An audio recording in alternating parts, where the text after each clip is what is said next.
Life में बहुत बड़ा कुछ ग्रो किया है और काफ़ी उनकी तारीफ में अक्सर आदम सर से सुनता रहता हूँ। और अभी हाल ही में कुछ टाइम पहले एक बैंकॉक का ट्रिप निकला था, उसको भी उन्होंने क्वालिफाइड किया था। I would like to invite with a huge round of applause with a standing ovation none other than mister Ajit Maurya sir.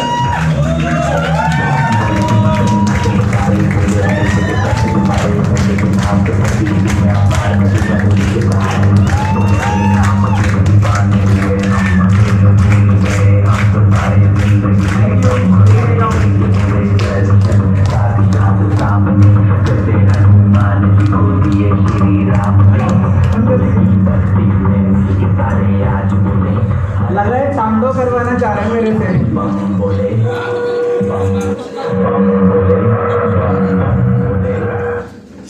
तो थैंक यू इतनी इज्जत देने के लिए। इतना ज़्यादा एक्सपीरियंस तो नहीं है मेरे पास में, बट फिर भी जो भी एक्सपीरियंस है मैं कोशिश करूँगा उसे कुछ ना कुछ आपको देने की, है ना। बार बार थाईलैंड का जिक्र हो जाता है, पता नहीं क्यों। I think I am the youngest one जिसने ये ट्रिप क्वालिफाई की है अभी तक। और लोगों ने भी की है, उससे पहले सर अभय सर थे, बट मैंने उनका रिकॉर्ड तोड़ दिया था। सो एक चीज़ पिछले 3 दिन में जो मैंने अभी फॉर्मूला बना रहा था भाई, क्योंकि अभी मैं सोच रहा था कि यार वहाँ जाके बोलूँगा क्या।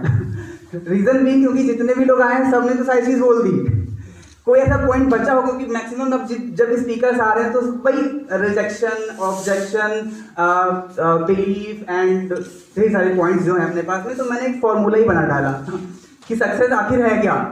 तो सक्सेस में जब सबसे पहला शब्द मेरे को मिला है वो मिला है हार्डवर्क। मेहनत तो करनी पड़ेगी। अब मेहनत तो हर इंसान हर जगह करता है, ठीक है, वो किसी भी प्रोफेशन में ले लो, वेदर एक रिक्शे वाला हो, एक किसान हो, एक जॉब में हो, कोई भी इंसान हो, कहीं भी हो, एक स्टूडेंट हो, एक हाउसवाइफ हो, कोई भी हो, मेहनत हर जगह इंसान करता है।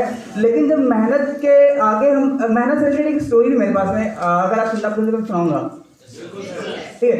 एक बार क्या होता है, एक राजा होते हैं एक जगह के, और वो बोलते हैं कि यार मैं अपने लाइफ का एक निचोड़ चाहता हूँ।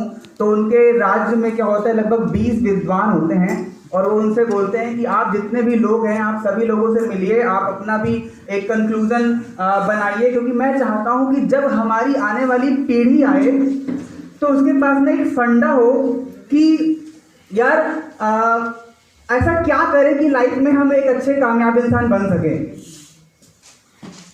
तो जितने विद्वान होते हैं वो अपना जिंदगी का सारा जो निचोड़ होता है, जो सारा वो होता है ना अर्थ मॉलिक्यूलर एक्सट्रैक्शन, जैसे डॉक्टर मजीद सर करते हैं, वैसे वो अपने लाइफ का मॉलिक्यूलर एक्सट्रैक्शन करना शुरू करते हैं। और लगभग 5-6 महीने लग जाते हैं, और एक इतना मोटी से काफ़ी मोटी, लगभग 1 फीट के बराबर की एक ग्रंथ बनाते हैं वो। और वो ग्रंथ जब राजा के पास पहुँचता है तो बोलते हैं अबे यार इसको पढ़ेगा कौन, मैं ना पढ़ूँ। आजकल की जो पीढ़ी है वो आने वाले समय में तो और बोर हो जाती है। मतलब कितने लोग ऐसे जो बुक पढ़ना पसंद करते हैं, बहुत। अभी नेटवर्कर्स की बात नहीं कर रहा मैं, सामने आने पर तो सब बुक पसंद करते हैं। मैं नॉर्मल लाइफ में बात करूँ, जितने स्टूडेंट्स हैं, आप लोग पढ़ाई करते हैं, कितने लोग ऐसे हैं जो किताबों को पढ़ना पसंद करते हैं। बहुत रेयर ऑफ रेयरेस्ट होते हैं, कुछ लोग ही होते हैं जिनका बुक्स में इंटरेस्ट होता है ना। तो क्या किया उन्होंने, उस बुक को जब उनके पास में रखा उन्होंने, तो उन्होंने बोला कि यार मैं इसको पढ़ूंगा नहीं, और जब मैं नहीं पढ़ सकता तो मैं दूसरों को कैसे बोलूँगा कि हाँ वो पढ़े, ठीक है। तो उन्होंने बोला कि आप इसको और ज़्यादा समराइज फॉर्म में लेकर के आओ, और ज़्यादा शॉर्ट करिए। और फिर उसको शॉर्ट करने के लिए फिर से उन्होंने बोला जाके आप वर्कशॉप करो इसके ऊपर और उसको समअप करो। तो उन्होंने जो इतनी मोटी बुक थी उसको फिर से समअप किया, और उन्होंने लगभग 4 इंच के बराबर की एक किताब बनाई। जब 40 की किताब बनाई तो उसको फिर से वो राजा के पास लेकर गए, और जब राजा के पास फिर से लेकर गए वो, तो फिर वहाँ पे क्या होता है, वो राजा बोलता है यार अभी भी ये चीज़ बहुत मोटी है, ठीक है, ये बुक बहुत मोटी है, इसको मैं अभी नहीं पढ़ सकता, मुझे भी बोरियत फील हो रही है, आप इसको और समराइज करिए। फिर वो उसको और समराइज करते हैं, लगभग 15-20 दिन लेते हैं। जितने भी 20 विद्वान थे वो बोलते हैं राजा सठिया गया है क्या, मैं क्या करूँ इसमें, अभी इतना तो समराइज कर दिया मैंने, ठीक है। तो उसको और समराइज करते हैं, एंड देन वो उसको एक पतली सी किताब लेकर के आते हैं, बोलते हैं यार अभी भी मैं सेटिस्फाइड नहीं हूँ। तो वो राजा, कुछ लोग तो होते हैं जो आर्ग्यू कर लेते हैं कि महाराज एक बात बताइए, पहले आपने 6 महीने लिए मेरे, फिर आपने 3 महीने लिए मेरे, फिर आपने 15 दिन लिए, तो ऐसे ऐसे पूरा साल तो आप ले रहे हो, ठीक है। हमारे पास यही एक काम बचा हुआ है कि हम आने वाली पीढ़ी के लिए मतलब एक सोल्यूशन निकालें कि भाई आप लाइफ में कामयाब कैसे हो सकते हो। तो राजा ने बोला हाँ, अभी एक बार और आप लोग इस चीज़ को करिए और इससे भी एक समराइज फॉर्म लेकर आइए। एंड आफ्टर फ्यू डेज जब वो एक समराइज फॉर्म आता है तो क्या आप गेस कर सकते हो कि वो एक लाइन क्या होती है? जस्ट एक लाइन होती है।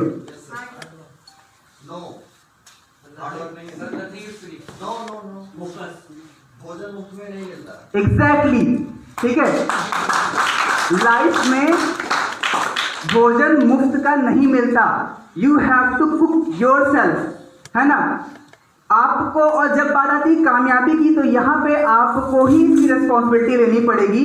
क्योंकि अभी सुनीता जी ने भी एक चीज बोली थी कि यार लाइफ में आपको क्या चाहिए, आपको पैसा चाहिए, कौन दिला सकता है आपको?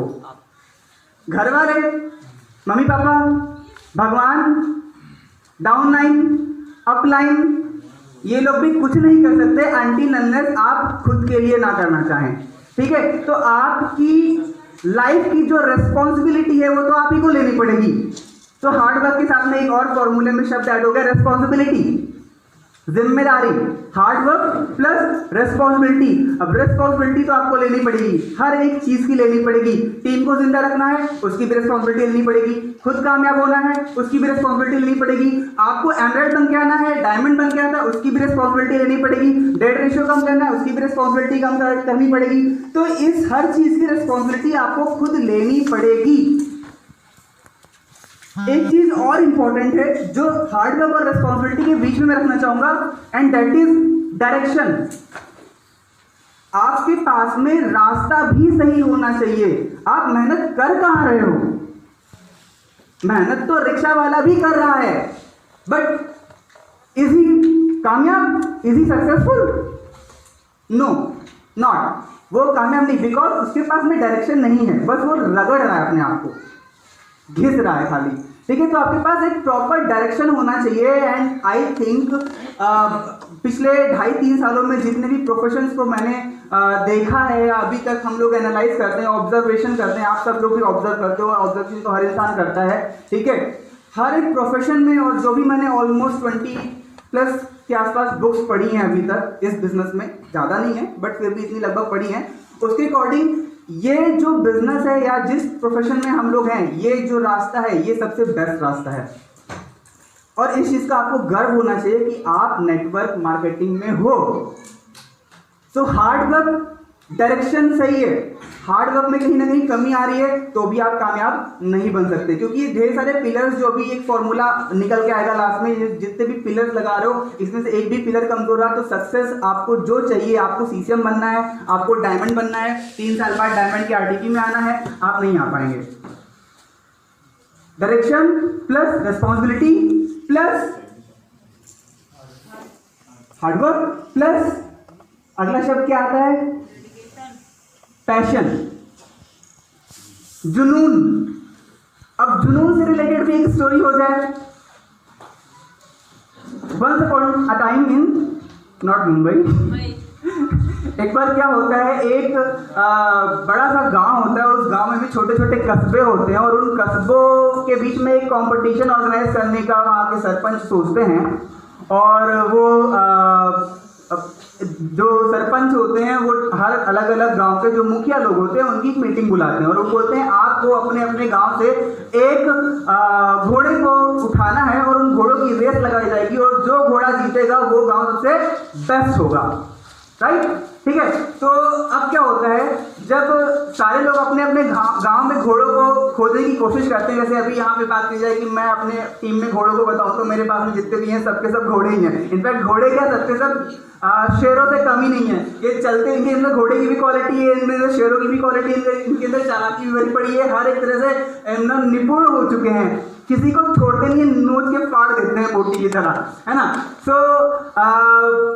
जब घोड़ों को सर्च करने की बात आई तो हर इंसान अपने अपने जितने भी मुखिया थे अपने अपने इलाके से एक एक घोड़ा सेलेक्ट करने गए।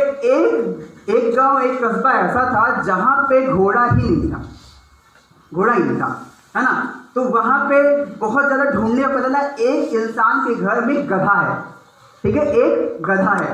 अब पार्टिसिपेट तो करना था, गांव की तो इज्जत का सवाल था, तो उन्होंने क्या किया, पूरे गांव वालों ने मिलकर रात भर उस गधे की काउंसलिंग करी, फॉलो किया, है ना, भाई तू कर सकता है, तेरे को घोड़ों के बीच में दौड़ना है, तू किसी घोड़े से कम नहीं है ना, अपने अंदर बिलीव रख, आशा रख, उम्मीद रख, है ना, उसको अंदर एकदम मोटिवेट कर दिया, ढेर सारा मोटिवेशन भर दिया। उसने बोला अरे वाह मैं तो घोड़ा हूँ, है ना। और जब कल वो पहुंचा, दूसरे दिन जब रेस होनी थी, तो जब वो जाके खड़ा हुआ और उसने देखा इधर भी घोड़े हैं और इधर भी घोड़े हैं, तो उसका जो मोराल था, जो रात भर उसने एकदम मोटिवेट हुआ था, है ना, वो डाउन हो गया। अब ये चीज़ फील तो हो गई थी गांव वालों को, है ना, और जो मुखिया थे उनको भी फील हो गई थी कि भाई घोड़ा तो मेरा मोटिवेट नहीं है, वो डिमोटिवेट हो चुका है, तो कहीं हम हार न जाएं इस रेस में और हमारे गांव की बेइज्जती ना हो जाए, है ना।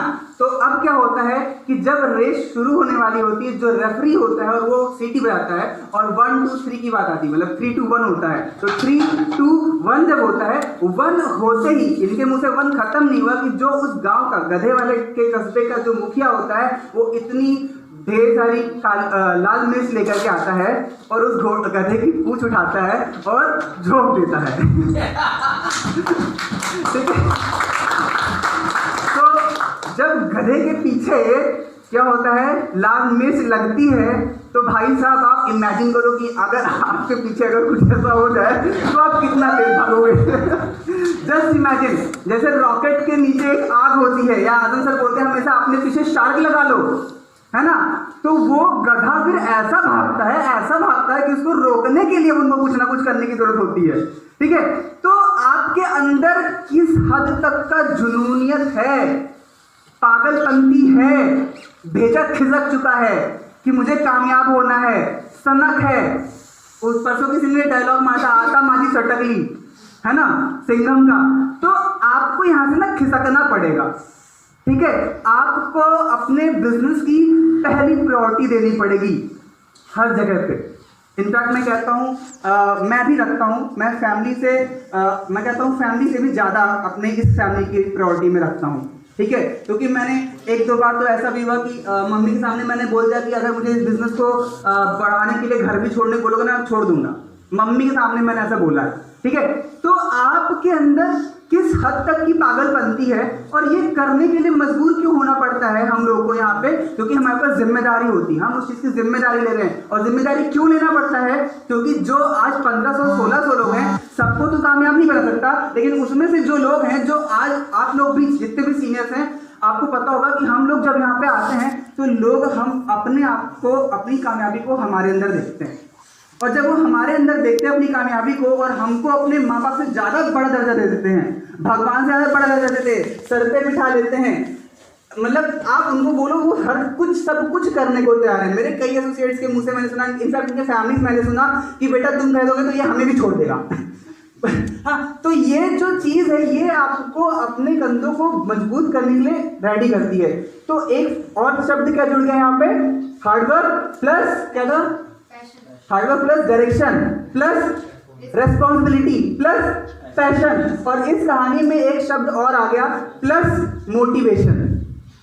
अब मोटिवेशन पे तो वैसे बहुत ज़्यादा बिलीफ तो नहीं है मेरा, है ना। आप बोलो क्यों, आप कैसे मोटिवेटेड रहते हैं, तो मैंने बोला जिम्मेदारी में लेता हूँ। ठीक है, अब जिम्मेदारी लेता हूँ तो मोटिवेशन को भी ब्रेक कर दो। मोटिवेशन 2 तरह के होते हैं, एक्सटर्नल मोटिवेशन, इंटरनल मोटिवेशन। आप एक्सटर्नली मोटिवेटेड हो रहे हो या आप इंटरनली मोटिवेटेड हो। अगर आप एक्सटर्नली मोटिवेटेड हो तो फिर आप ज़्यादा दिन तक नहीं चलोगे, ज़्यादा दिन तक नहीं चलोगे। क्यों, क्योंकि आपका वाई नहीं क्लियर है। Motivation itself says motive plus action is equals to motivation. तो अगर आपका मोटिव क्लियर है, वाई पे बहुत सारी चीजें हुई कि हाँ वाई आपके पास होना चाहिए, वाई कितना स्ट्रांग है। अगर आपका मोटिव क्लियर है तो you don't need any kind of external motivation यार। हाँ, ना किसी संदीप महेश्वरी को सुनना है, ना किसी अपलाइन से कॉल करके सर मुझे बता, सपोर्ट लो, प्लानिंग करो। मोटिवेशन के लिए आप कॉल की जरूरत नहीं पड़नी चाहिए। और ना ही आप किसी लेवल पे आने के बाद में फिर तक आपके पास में ये होता है कि यार मेरे पास एक बैकअप ऐसा कुछ, अगर आपका वाई क्लियर है, अगर आपका विजन क्लियर है यहाँ से, तो मोटिव है, आप एक्शन लोगे, आप मोटिवेटेड रहोगे। अगर मोटिव ही नहीं क्लियर है तो हमेशा डिमोटिवेटेड होते रहोगे और लाइफ में कामयाब नहीं हो सकते। ये सारे फंडे मैंने खुद अप्लाई किए हैं। एक्शन लोगे, मोटिवेटेड रहोगे, क्या हो गया, hard work plus direction plus Shami शाम नहीं खाते क्या यार सारे लोग, responsibility plus passion plus motivation और वो तो एग्जाम्पल है सर, ठीक है इसमें, ठीक है। अब आता है डेडिकेशन, लगन, ठीक है। आपको मतलब जैसे ना पागलपन जब भी बात आई, ठीक है, तो लगन के साथ में अपने काम को करना है, कंसिस्टेंसी को मेंटेन करना है और लगातार अपग्रेड करते रहना है। मनोज सर ने बोला था कि स्पीड होना चाहिए, कंसिस्टेंसी भी होना चाहिए, लेकिन उन्होंने बोला क्या, इम्प्रूवमेंट इज वेरी इंपॉर्टेंट, ठीक है। तो आपको लगातार अपने आप को अपग्रेड करते रहना पड़ेगा, अपनी एजुकेशन में, अपनी पर्सनालिटी में, अपनी हर एक चीज में, जेस्चर को, सब कुछ, हर चीज में आपको अपग्रेड करना पड़ेगा अपने आप को। तो अपग्रेडेशन इज वेरी इंपॉर्टेंट। वैसे मेरा टाइम शायद ओवर हो सकता है, ठीक है, बट मैं टाइम ओवर हो सकता है, ठीक है। वेल हमें कोई वो तो मिलने वाला नहीं है बेस्ट स्पीकर का अवार्ड, तो अपन फ्री हैं, है ना, और आदम सर भी नहीं घंटी जाने के लिए। लेकिन मैं थोड़ा अब शॉर्ट टाइम इसमें एंड करूंगा। अभी बहुत सी चीज़ें हैं जो मैंने एक कंक्लूजन निकाला, बट मैं यहीं पे एंड कर दूंगा, है ना। तो इस चीज़ को आपको ध्यान रखना पड़ेगा कि upgradation is very important, because हर इंसान को अपग्रेड करना पड़ता है। आप सॉफ्टवेयर अपडेट होता है फ़ोन का, ठीक है, ऐसे बहुत सी चीज़ें होती हैं जो अपग्रेड होती हैं, और अगर आप अपने आप को अपग्रेड नहीं करोगे ना तो फिर आप डाउनग्रेड हो जाओगे, आप डाउनग्रेड हो जाओगे, ठीक है। सो इस चीज़ का ध्यान रखिए कि इस ये 5-6 शब्द जो बताए ये बहुत इंपॉर्टेंट है, उसको फॉलो करना पड़ेगा। मैंने भी फॉलो किया है, ठीक है। और जिम्मेदारी उठाओ यार, अपने कंधों को मजबूत करोगे ना, आप ऑटोमेटिक पढ़ोगे। और आप यहाँ पे बैठे हुए हैं तो आप कर रहे हैं, ये प्रूफ करता है, ठीक है। So thank you so much.